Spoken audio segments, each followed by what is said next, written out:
YouTube channel में आप सबका स्वागत करती हूँ। आज मैं आप लोग के लिए बहुत प्यारे विवाह गीत लेके आई हूँ। कैसा लगा प्लीज़ कमेंट बॉक्स में ज़रूर बताइए। अगर नए होंगे तो प्लीज़ चैनल को लाइक करिए, सब्सक्राइब शेयर करिए, प्लीज़ हमारा सपोर्ट करिएगा। लालन घोड़ा चीते का बर हो बाबा, सोने रूपे लगी है लगाम जी। लालन घोड़ा चीते का बर बाबा, सोने रूपे लगी है लगाम जी। एक बन गईले दूसर बन गईले, तीसरे में लागी पियास जी। एक बन गईले दूसरे बन गईले, तीसरे में लगी है पियास जी। ऐसे केहू होते यही जादू नगरिया, देतई पनिया पिया जी। ऐसे केहू होते यही जादू नगरिया, देतई पनिया पिया जी। इतनी बचन सुनी दुल्हन कावन देई, मनवा दुखित होई जाय जी।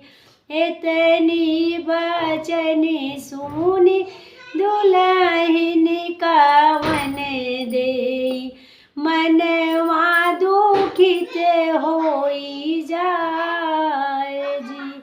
अगिया लगाओ यही जादू नगरिया, प्रभु मोरा प्यासन जाय जी।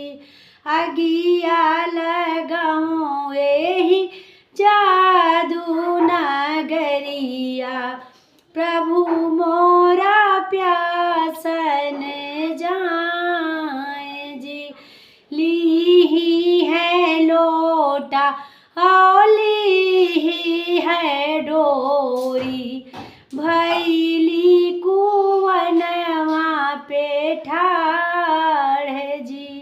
लीही है लोटा और लीही है डोरी, भैली कुवनवा पे ठाड़ जी। चाली नेवता मोरे बाबा के दुलारे, पनिया पियौ डबे कोर जी। चाली नेवता हमरे बाबा के दुलारे, पनिया पियौ डबे कोर जी।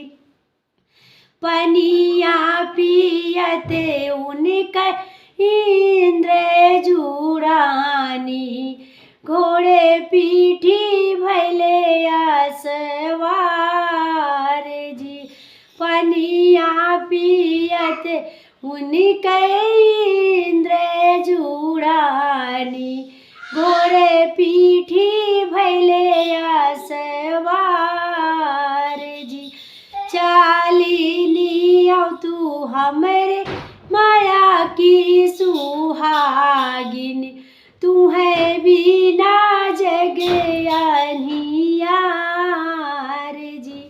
चाली लिया तू हमरे माया की सुहागिन, तू है बिना जग अनियार जी। लालन घोड़ा ची